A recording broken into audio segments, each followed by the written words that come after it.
Halo semuanya, selamat datang di podcast Pelakor. Eits, tapi jangan judge dulu, pelakornya ini bukan perebut laki orang, tapi pelajaran konflik rumah tangga. Nah, aku di sini gak sendiri, aku ditemenin sama temen aku. Aku biasa manggil dia Uco. Kalian semua bisa cek di Instagram ya, Sofi Yusro, seorang konselor pernikahan yang sudah membantu lebih dari 500 klien ya, yang mengalami ujian ya di rumah tangganya. Aku mau sapa dulu Uca. Hai Uca, apa kabar? Halo, assalamualaikum. Waalaikumsalam. Nah, di podcast kita kali ini mau banyak ngobrol tentang konflik-konflik yang sering terjadi di rumah tangga, yang kadang tuh dianggap sepele, padahal sebenarnya itu banyak ya yang ngalamin gitu ya pasangan-pasangan tiap rumah tangga. Nah, di episode pertama ini kita akan bahas tentang satu pertanyaan yang sering banget dijadikan perdebatan gitu. Banyak sekarang tuh berseliweran ya di sosial media itu, kalau suami punya kewajiban untuk mencari nafkah, apakah berarti seorang istri itu nggak boleh cari uang juga? Kan ada yang bilang kalau istri kerja itu ya buat ngebantu suami, ada juga yang bilang istri kerja itu ya hak pribadi dia sebagai seorang individu gitu. Ada juga yang merasa kalau istri kerja, oh berarti suaminya gagal nih, nggak bisa memprovide istri dan keluarganya. Tapi apakah sesederhana itu gitu ya? Nah, menurut kamu kenapa sih Cok sampai sekarang tuh sering banget terjadi perdebatan tentang topik istri yang bekerja ini? Sebenarnya istri itu boleh nggak sih bekerja?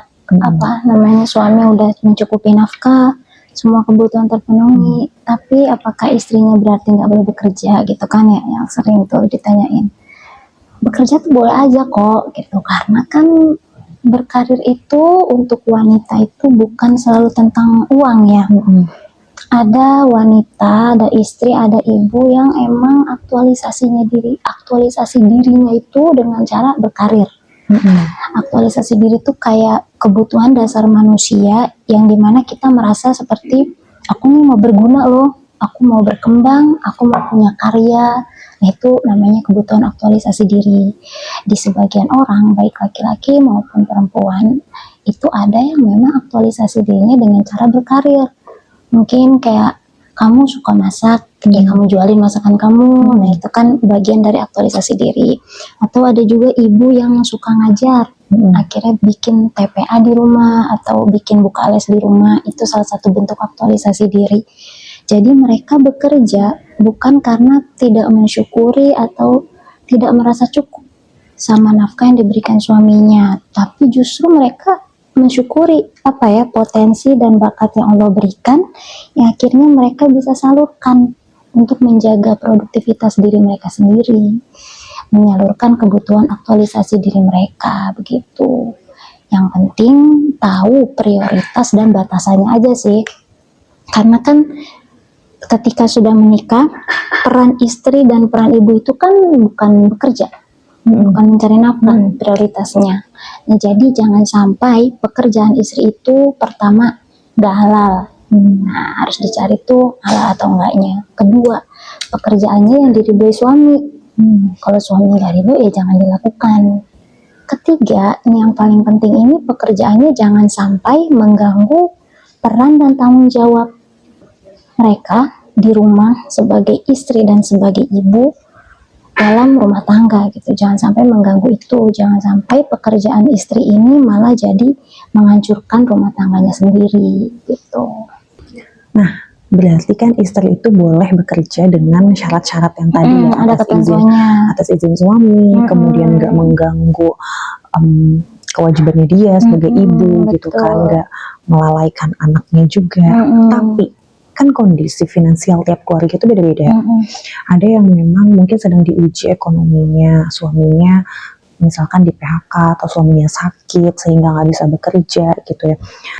Nah, kalau ada istri yang bekerja karena alasan ekonomi itu, apakah suaminya itu dianggap gagal jadi kepala keluarga? Jadi kalau misalnya ada suami yang fisiknya dia masih oke, masih sehat, bugar, tapi pengangguran, malas-malasan kerja, ongkang-ongkang kaki di rumah, dan membebankan nafkah itu ke istri ya. Ya emang bisa dibilang si suami itu gagal melakukan tanggung jawab utamanya sebagai suami, yaitu menafkahi gitu. Tapi kalau ceritanya ternyata memang suaminya sudah pekerja keras atau bahkan mungkin sakit-sakitan, ya qadarullah menafkahinya itu jadi terhambat gitu, maksudnya jadi kurang maksimal, lalu istri mau membantu. Nah ini ada ketentuannya. Oh, ada ketentuannya. Iya, ada lagi. ketentuannya.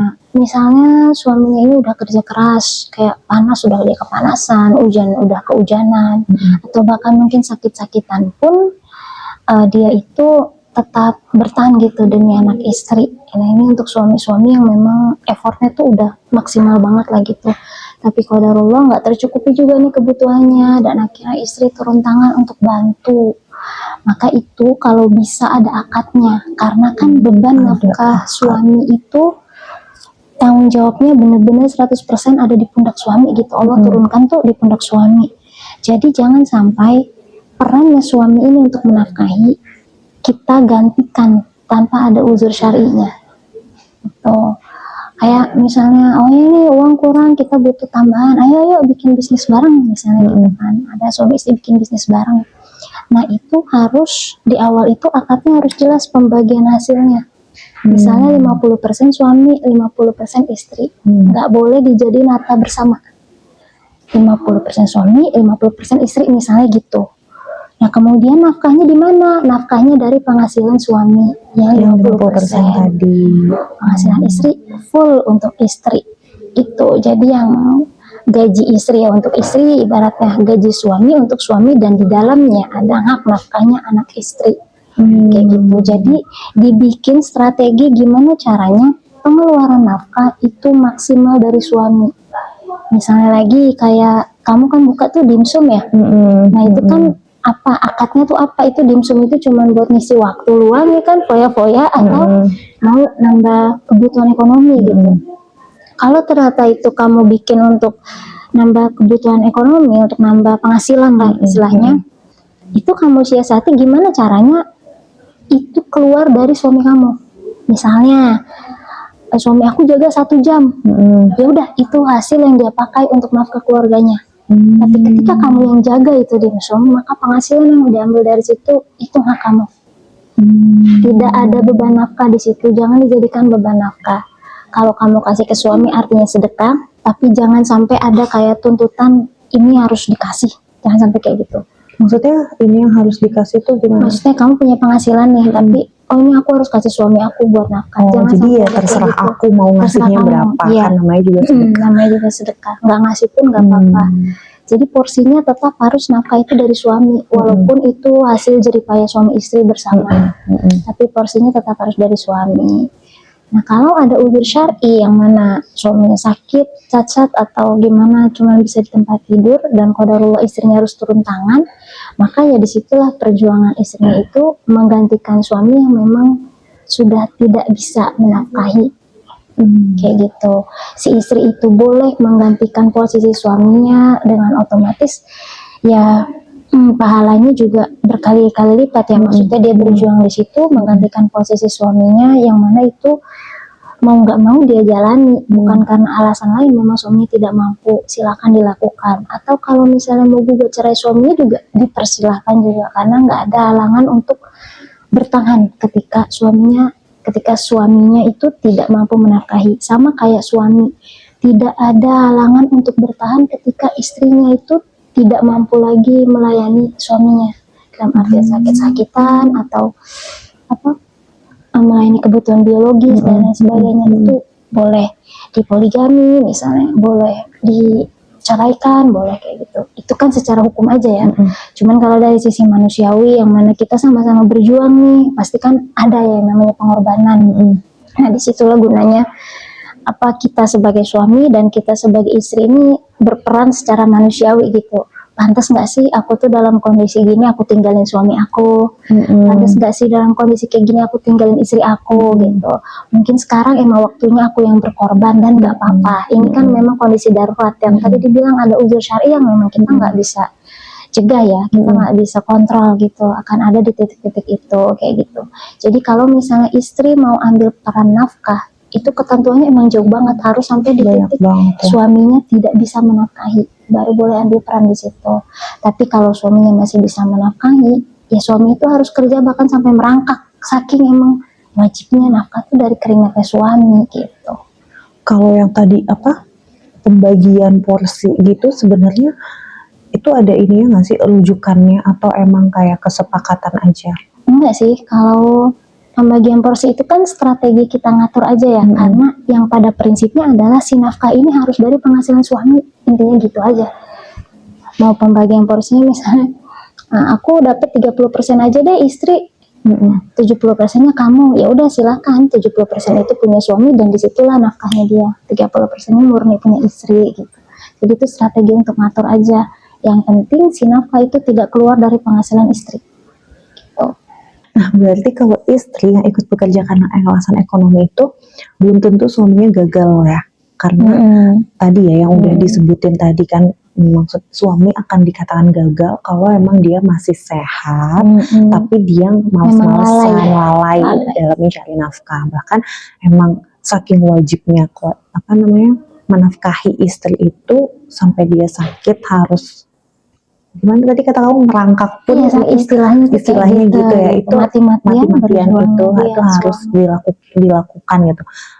Kecuali kalau dia emang udah nggak bisa banget terkapar istilahnya ya, sakit yang emang sakitnya tuh berat banget sampai dia nggak bisa keluar untuk mencari nafkah.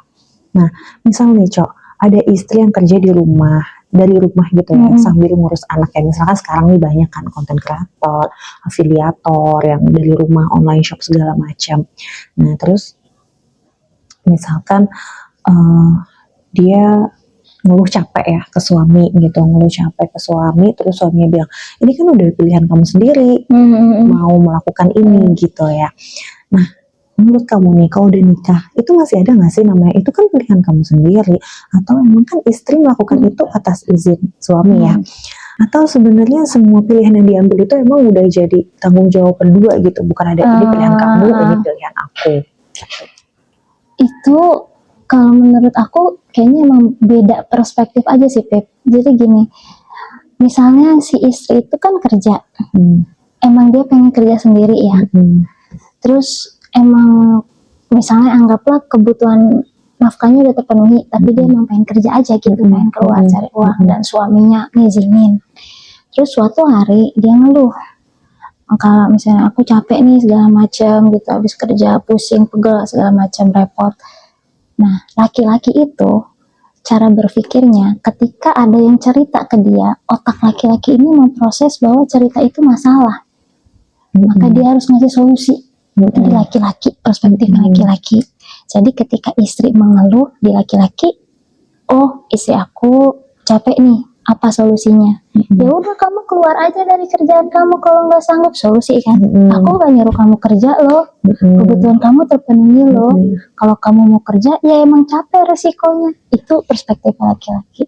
Sesimpel itu gitu. Kalau nggak mau capek, ya resign aja, nggak ada nyuruh kerja gitu. Nah, perspektifnya perempuan ketika cerita nggak butuh solusi, cuma butuh diiyain, dipuji-puji, diagung-agungkan, diapresiasi gitu. Oh iya, divalidasi ya, divalidasi perasaannya. Oh kamu capek ya Allah, selama ini udah kerja bantu keuangan rumah tangga, sekarang kamu capek, sini mau dipijitin. Misalnya kita tahu kamu hari ini capek kenapa? Ada masalah apa di kantor, cuma mau digituin, jadi butuh emotional support aja, nggak butuh solusi. Nah, karena istri ini tidak terpenuhi kebutuhan itu, nggak nyambung kan feedbacknya ke suami, akhirnya ya merasa tidak dihargai, merasa kayak kok suami aku responnya begini ya, kok malah ngelempar ke aku ya gitu, padahal kan aku kerja juga buat rumah tangga kita juga, kok suami aku responnya begitu ya. Jadi asumsinya udah jauh, padahal ternyata dari suami sesimpel itu, sependek itu, logisnya tuh kayak gitu. Jadi kalau dia bilang istri salah nggak ya kalau misalnya sakit hati tersinggung, ya nggak salah kan, emang perspektifnya dia seperti itu dan dia nggak dapatkan itu dari suami gitu. terus suami salah nggak ya apa dengan profil kayak gitu, ya nggak salah juga. Emang itu cara kerja otak laki-laki yang logis. Masalah solusi selesai. Kalau di perempuan masalah ya nggak harus solusi, masalah diurai aja terus gitu. Jadi biar nggak ada miskomunikasi kayak gitu lagi, sebenarnya para suami ini juga harus paham prinsip bahwa kalau istri cerita, kebanyakan dari mereka tidak butuh solusi. Jadi nggak usah capek-capek mikirin solusi. Kalau istri cerita, ditatap aja matanya, didengerin aja, dielus-elus, dipijitin, pokoknya diiyain deh, ditanggepin. Oh gitu ya, oh gitu ya. Tuh lebih apa ya, lebih dibutuhin istri daripada solusi gitu. Itu aja sebenarnya yang Iya perlu dipahami sih. suami.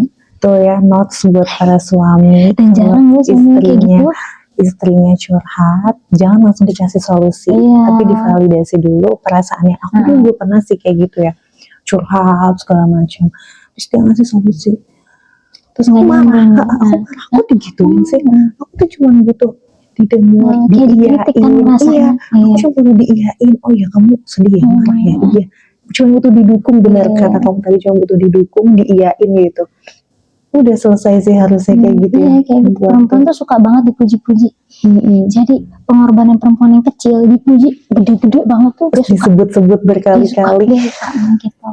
Jadi ya itu kebutuhannya di situ aja sebenarnya. Nah, biar nyambung itu gimana? Jadi apakah perempuan tuh sebelum cerita disclaimer dulu gini, aku mau cerita, gak usah kasih solusi, kamu validasi aja, harus gitu dulu nggak? Iya, itu cerdas sih. Jadi dari perempuan dan laki-lakinya juga harus kayak gitu sebenarnya. Kalau misalnya mau mempraktekkan ilmu komunikasi yang strict banget, ya emang kayak gitu. Aku lagi mau cerita, kamu cukup dengarkan, nggak usah kasih solusi. Itu dari perempuan. Dan dari laki-laki ya harus ada knowledge-nya, tuh harus ada bahwa ya perempuan itu kalau cerita nggak butuh solusi gitu. Jadi nggak perlu capek-capek mengkritik, nggak perlu merasa bahwa aduh istri gue ngeluh nih, gue harus ngapain ya, nggak perlu kayak gitu. Gak usah memberatkan beban diri sendiri. Nah, pastinya ya kalau suami dan istri bekerja, pasti ada anak yang akan ditinggalkan ya di rumah, entah dia sama pengasuhnya, sama neneknya, atau sama siapapun. Pasti kan kalau anak dipegang sama orang selain orang tuanya ada aja ya masalah, ya kan, timbul masalah ini itu segala macam. Tapi kenapa saat ada anak yang bermasalah nih, pasti yang pertama kali disalahin istrinya. Karena kamu sih kerja, coba kalau kamu gak kerja, kamu di rumah, kamu pegang anak gitu. Padahal kan ayah juga punya andil juga di situ ya. Tapi nggak ada yang mempertanyakan keterlibatan ayah dalam pengasuhan anak. Iya sedih ya. Ini jadi kayak berasa banget tuh. Iya ya, seringnya kalau misalnya anak bermasalah tuh ibunya kesorot nomor satu. Iya. Karena emang secara umum itu kan yang semua orang tahu ya, secara umum aja, sekasat mata yang kelihatan gitu. Yang orang tahu bahwa peran utama istri dan ibu itu kan bukan bekerja, yaitu mendidik, mengasuh anak di rumah. Pokoknya mengurus domestik rumah tangga, mendidik, mengasuh anak, bukan bekerja, mencari nafkah. Sedangkan peran suami utamanya double nih, dia mencari nafkah juga, mendidik, mengasuh anak juga, mengurus rumah juga. Jadi ada tambahan mencari nafkah tadi. Jadi ketika seorang anak bermasalah lalu melihat ibunya bekerja, maka sorotan orang emang otomatis akan ke ibunya dulu, karena kan ibunya harusnya ada di rumah. Ya kenapa anaknya bisa begini, ibunya sih kerja gitu. Jadi walaupun kesalahannya misalnya bukan ada di ibunya, bisa jadi memang ayahnya, tapi karena pada pengetahuan umumnya itu adalah ibu itu tidak bekerja, tidak ada kewajiban bekerja. Jadi ketika dia bekerja itu ada yang miss. Berarti kan waktunya mana hilang dong. Iya, benar. Iya, ibunya kerja nih, disalahin nih. Nah, kapan ayah itu dipertanyakan? Ayah akan dipertanyakan ketika masalah itu kita gali lebih dalam. Nggak akan keluar secara otomatis gitu. Nggak akan keluar secara otomatis kayak anak bermasalah, ibunya kerja, lalu ayahnya kemana nih? Nggak bakal, karena memang ayah di luar gitu. Yang kena akan ibunya duluan. Jadi kalau ada yang seperti itu menyikapinya itu kita dengan memang itu kayak sudah pengetahuan umum orang-orang aja lah, bahwa ya emang kesorot ibunya, maklumin aja, karena kita kan nggak bisa kontrol mindset orang ya, tapi kita harus tahu ini sebenarnya bisa jadi bukan salah ibunya juga, biar kita tuh nggak jadi orang yang judgmental gitu. Tapi kalau ada orang yang komentar seperti itu, ya kita maklumi aja bahwa ya memang secara umum orang tahunya seperti itu gitu. Sedangkan kita misalnya sudah tahu bahwa nggak selalu anak bermasalah itu karena ibunya yang bekerja, tapi ada bapaknya, ya kita nggak perlu ikutan komentar kayak gitu. Nah, peran ayah dipertanyakan ketika anak itu sudah kita dalami masalahnya, apa sih yang terjadi di rumah gitu. Sama kayak anak berprestasi, seringnya anak berprestasi ini banyak yang karena peran ayah loh. Seringnya anak berprestasi itu banyak yang karena peran ayah. Tapi karena ayah itu tidak terlihat, kan ayah bekerja, jadi yang dipuji siapa? Sama. Yang kelihatan orang, oh ibunya, padahal di belakang ayahnya ternyata yang lebih berperan. Ayahnya yang menanamkan kepercayaan diri, keberanian segala macam tuh ayahnya. Tapi karena ayah itu defaultnya tidak di dalam rumah, jadi nggak kelihatan. Nah itu sebenarnya sama kayak gitu, sekedar pengetahuan umum orang-orang aja yang terlihat di depan matanya apa gitu. Misal ada peran yang terbalik gitu misalnya, Cok. Ibunya lebih sering keluar dan ayahnya tuh yang lebih banyak di dalam rumah. Itu apa kira-kira efek yang terjadi di dalam rumah? Ya dia akan terbalik juga. Si anak ini akan menganggap bahwa ayah itu di rumah, ibu itu di luar. Walaupun dia punya peran ayah, ya dia mendapatkan peran ayah yang di rumah. Apa yang ayah lakukan di rumah, itulah yang tertanam di anak. Apa yang ibu lakukan, itu yang tertanam di anak. Dan itu nanti dibawa ke rumah tangga si anak. Gitu.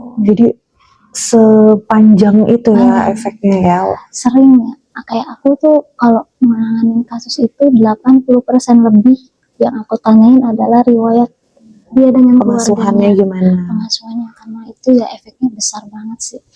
Yang kemarin baru aja kemarin ya 2 hari lalu itu aku dapat kasus toksik banget.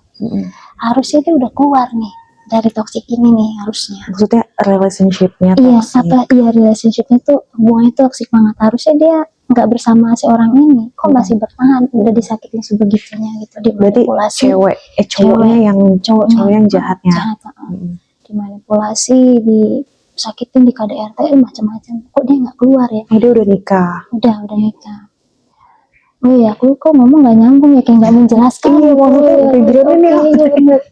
Iya, jadi itu tadi aku punya klien sudah menikah, perempuan, dan hubungan dengan suaminya itu toksik gitu. Suaminya itu manipulatif, KDRT, pokoknya kekerasan deh. Mertuanya juga, sekeluarga besar menyudutkan si istri ini. Tapi secara verbal kan kalau dari mertuanya, nggak fisik. Iya, secara verbal gitu. Kalau dari suaminya ya campur aduk lah. Iya. Terus aku mikir, kenapa dia nggak keluar nih? Pasti ada masalah nih sama ibu bapaknya. Bapaknya dia ya? Iya, ibu bapaknya si istri pasti ada masalah. Gimana sih biar tuh lingkungannya dulu waktu kecil gitu kan. Nah ternyata semenjak kecil dia melihat bahwa ibunya ketika disakiti diam aja. Jadi ya pantesan dia menikmati itu dalam tanda kutip ya, dia ada di lingkungan itu. Gitu, di lingkungan itu. Jadi dia nggak bisa keluar, karena gimana caranya keluar, aku tidak tahu caranya keluar. Iya, karena dia nggak ada contoh ya. Nggak ada yang ngajarin caranya keluar. Atau mungkin ketika misalnya ya dia cerita ke ibunya, ya dibilangnya ya udah sabarin aja. Iya, gitu. Karena ibunya juga gitu. Ya. Ada juga yang nggak bisa keluar karena dia itu bukan nggak bisa keluar. Ada juga yang rumah tangga baik-baik aja nih, tapi ini jarang aku temuin. Tapi pernah beberapa kali kasus 1-2 rumah tangganya baik-baik aja. Ini si istri posisinya, klien aku istri, rumah tangganya baik-baik aja, tapi dia merasa kok aku cari masalah terus ya kak. Dia senang cari masalah, cari perhatian kali ya, kesalahan-kesalahan kecil gitu. Dia melakukan itu atau mencari-cari kesalahan suaminya? Enggak, nyari masalah. Jadi dia bikin masalah atau nyari kesalahan-kesalahan kecil suaminya dijadiin masalah gitu. Kok kayaknya aku rumah tangga tuh nggak bisa, yang tenang-tenang aja tuh nggak bisa. Karena ternyata setelah aku cari tahu lagi, dia dengan keluarganya nggak pernah tenang, selalu berkonflik. Jadi dia ngerasa tenang itu masalah. Masalah iya aneh. Kok aku tenang, ini bukan aku nih, bukan zona aman aku. Jadi dia merasa di ketenangan itu tidak aman. Pasti ada sesuatu nih aneh gitu. bukan ruangannya dia, lingkupnya dia. Tapi itu jarang ya aku temuin klien yang kayak gitu, jarang. Cuman itu ada satu dua Aku kira itu cuma ada di novel aja loh. terbiasa konflik. Nyatanya di Nyatanya kehidupan ada ya? nyata. Soalnya aku beberapa Di kali baca novel. cerita ada yang kayak gitu. Oh iya ya, benar sih, benar ada beberapa Kalau kali kayak gitu. kalau kamu pernah nggak nanganin kasus klien yang emang ada masalah dengan nafkah ini, terkait nafkah gini, kayak istrinya kerja, Nafkah banyak banget, Oh, gitu. banyak banget. Jadi banyak laki-laki dan perempuan itu ketika nikah tidak pakai kesiapan ilmu. Ternyata penting banget ya ilmu. Nikah itu bukan cuma pakai umur. Jadi jangan kebelet umur deh, tapi kebelet ilmu aja. Maksudnya dalam artian kalau ilmu kita belum nyampe, belajar dulu gitu. Karena banyak laki-laki dan perempuan nikah itu nggak bawa ilmu. Nah, terutama laki-laki nih, banyak yang nggak paham bahwa nafkah itu sebegitu beratnya, gitu ya. Nggak cuman sampai di bagian suami wajib menafkahi, enggak, itu ada rentetannya. Banyak mereka yang nggak paham bagaimana sih cara menafkahi yang membawa berkah, berapa sih jumlahnya, harus ngasih ke istri berapa, kayak gimana, apa namanya, skemanya itu seperti apa gitu, langkah apa yang harus dilakukan, terus kalau istri punya uang tuh harus diapain, itu banyak yang nggak punya. Saking krisisnya ilmu kayak gitu, bahkan banyak klien-klien aku yang istri ya mengeluhkan bahwa suaminya itu minta mereka jual maharnya. Kamu jual dong mahar kamu buat ini nih, bayar ini. Oh, Bayar mungkin saat lagi kesulitan, Iya, kayak gitu. diminta. Padahal kan mahar tuh hak istri ya. Iya, itu kan uang istri gitu. Atau ada juga yang nyuruh istrinya terang-terangan untuk kamu kerja dong, masa di rumah aja. Aku doang yang kerja, kamu enak-enakan nikmatin uang aku. Itu banyak kayak gitu. Jadi istri kayak ngerasa nggak ada harganya karena nggak punya uang. Itu yang lebih banyak yang itu sih, yang kayak nyuruh istrinya kerja gitu. Kayak gitu. Padahal kan wibawanya suami itu ada di nafkah ya. Jadi kalau suami itu jangan sampai menurunkan harga dirinya sendiri itu di depan istrinya dengan nyuruh istrinya mencari nafkah. Kayak gitu, kasus nafkah tuh banyak banget. Ada juga yang banyak itu nambelin nafkah ya. Rasa, iya kita lagi terpuruk nih ekonominya, apa yang harus dilakukan? Aku deh turun kerja, istri. Aku deh turun kerja gitu. Ya suami kan oke-oke aja ya. Laki-laki itu pikirannya itu tidak detail kayak perempuan gitu. Jadi, oh ya udah kalau mau kerja gitu. Tapi ternyata rentetan efeknya banyak. Karena fitrahnya perempuan itu receiver, mereka tuh menerima ya, bukan provide, bukan memberi. Jadi rentetan masalah itu banyak. Yang pertama yang sering aku temuin, ternyata ketika kita punya masalah, nafkah kita punya masalah, lalu istri itu langsung turun tangan, suami nggak terasah tuh untuk mencari nafkah lagi. Dia nggak terbiasa untuk aku harus ngelakuin apa lagi nih, duitnya kurang, aku harus kerja apalagi nih buat nambahin, itu enggak, karena ada istrinya. Karena dia mungkin ngerasa kayak tenang, ada istri gue yang bisa nge-backup kayak gitu. Itu ya. sering tuh di backup tuh sering banget kayak gitu. Jadi nggak terpacu tuh untuk menafkahi lebih keras gitu, lebih giat. Jadi terus juga dia nggak tahu bahwa beban nafkahnya itu ternyata berat loh, karena banyak laki-laki yang nggak peduli istrinya tuh nombokin berapa sih, nggak peduli dia. Dia cuma tahu istrinya bantu cari nafkah aja, karena kan semuanya dibayarin istrinya. Misalnya bayar listrik apa-apa itu istrinya, suami terima jadi, suami cuma dengan gaji pokoknya aja, sisanya istrinya. Nanti kalau kurang istrinya lagi gitu. Nah akhirnya dia nggak terpacu. Kemudian si istri ini karena memang fitrahnya itu bukan menafkahi ya, bertahun-tahun kemudian merasa capek, akhirnya ngeluh. Kalau ada masalah diungkit, aku udah bayarin dia cicilan mobil mbak, ya kayak gitu. Ibu aku udah beliin rumah buat dia mbak, ya kayak gitu, diungkit tuh. Yang tadinya katanya bilang ikhlas mau membantu, ternyata nggak ikhlas. Sebenarnya kan bukan permasalahan ikhlas gak ikhlasnya, itu emang bukan tugas dia. Makanya jadi bermasalah gitu. Jadi pokoknya untuk bagian nafkah itu jangan sampai istri punya uang terus langsung nombokin, langsung mau nambah. Jangan apa-apa ketika kebutuhan rumah tangga kita kurang, itu langsung ditambah sama istri gitu. Biarin itu jadi ranahnya suami dulu sampai mentok, baru misalkan nih istri udah kayak nggak ada apa-apa gitu ya di rumah, beras habis, duit nggak ada, saldo nol, terus suaminya masih diem aja, sedangkan anak udah nangis, lapar, pengen ini pengen itu, terus istri tuh harus gimana? Harus itu kan memang kondisi yang gimana ya, suaminya diem-diem aja terus kan nggak mungkin dong kita strict to the rules yang Iya. itu tuh nggak bisa gitu. Hidup kan harus berjalan. Jadi mau nggak mau istrinya cari uang gitu, maksudnya dalam artian istri aku harus bekerja nih, mau bekerja ya udah silakan gitu, di kondisi yang memang udah sedarurat itu bahwa suami Anda tidak bisa diandalkan. Nah kedepannya silakan berpikir apakah Anda kayak kamu mau terus-terusan ada di kondisi rumah tangga yang seperti itu, yang mana suami kamu itu bukan tidak bisa menafkahi tapi tidak mau. Jadi bisa jadi yang masalah itu bukan rumah tangga kamu, tapi memang masalahnya ada di suami kamu. Bukan rezeki kamu yang bermasalah, tapi memang suaminya yang bermasalah gitu.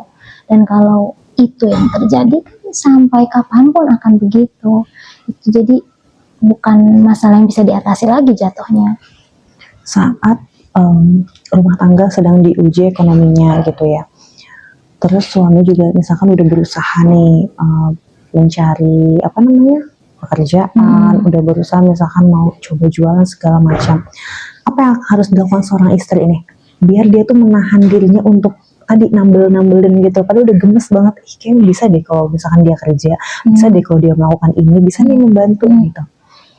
Kalau dari segi suami, misalnya penghasilannya menurut istri masih kurang dan istri punya opsi pekerjaan lain, kamu coba lakuin ini deh, kamu coba lakuin itu deh, kayaknya gajinya lebih besar. Oh, ngasih saran. Iya, itu silakan aja. Kalau mau silakan aja didiskusiin. Tapi ketika suaminya tidak menerima, jangan dipaksa. Karena itu kan nanti yang ngerjain suami ya. Kalau dipaksa, ya kita tahu lah hasil kalau misalnya memaksain orang gimana sih. Hasilnya kan pasti nggak akan optimal dong gitu. Jadi biarkan suami itu bekerja sesuai dengan kemampuannya, sesuai dengan kapasitasnya, yang memang udah semaksimal mungkin dia usahakan. Stresnya dia segitu, bebannya dia segitu bisanya. Kalau misalnya nambah dia nggak sanggup, ya udah jangan kita tambah, kita cari strategi lain, yaitu misalnya kita sesuaikan pengeluaran kita sama pendapatan yang kita punya, kayak gitu. Nah, kalau suami melarang istrinya kerja, apakah itu hak penuh seorang suami gitu? Atau emang tetap harus dibicarakan bersama, misal istrinya pengen kerja, terus suaminya gak usah deh di rumah aja, itu kayak gak boleh kerja, suaminya strict gitu, atau emang kayak diobrolin dulu gitu? Dalam Islam itu segala perintah yang tidak melanggar syariat itu dari suami maka wajib ditaati istri. Sebenarnya kan base-nya itu ya. Tapi kan rumah tangga itu kan sistem kerjanya bukan bos sama karyawan gitu kan. Kayak kamu saya perintah, kamu saya larang, kamu nurut gitu kan, nggak kayak gitu. Tapi kan rumah tangga itu kan partner ya. Yang namanya partner ya itu tadi yang kayak kamu bilang, perlu ngobrol, perlu diskusi, perlu negosiasi, perlu debat kayak gitu.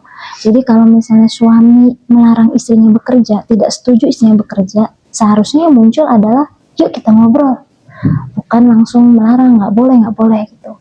Tapi intinya ngobrol aja dulu, diskusiin dulu. Toh kalaupun nanti hasil diskusinya suami tetap nggak setuju, ya istrinya wajib mentaati suaminya gitu.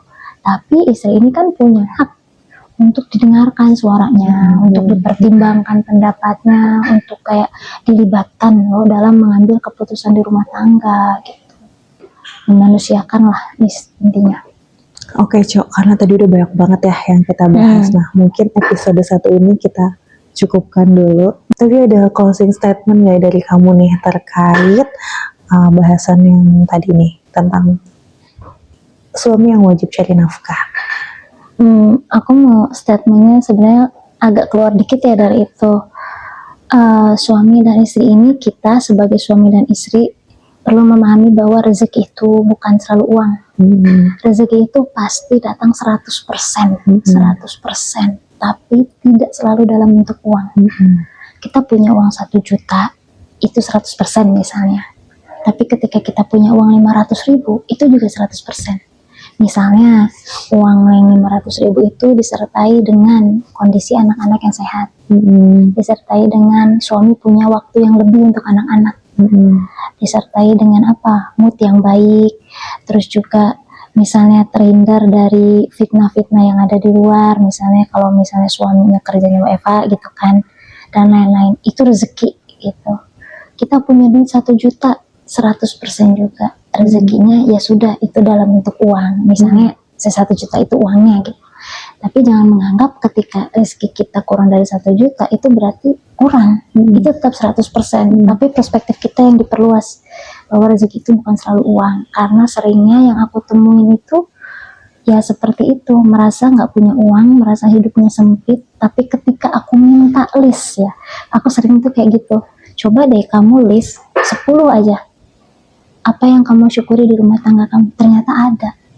Jadi, oh itu rezeki. Kenapa kamu tidak melihat itu sebagai rezeki? Iya, karena kita terlalu sempit memandang Iya. rezeki itu uang, gitu iya. ya. Jadi, Padahal rezeki anak sehat. Coba Iya. kalau kita sakit ya, hmm, keluarnya lebih banyak lagi. jadi kalau duit kita lagi dikit, kita lihat rezeki kita yang di bagian lain itu apa?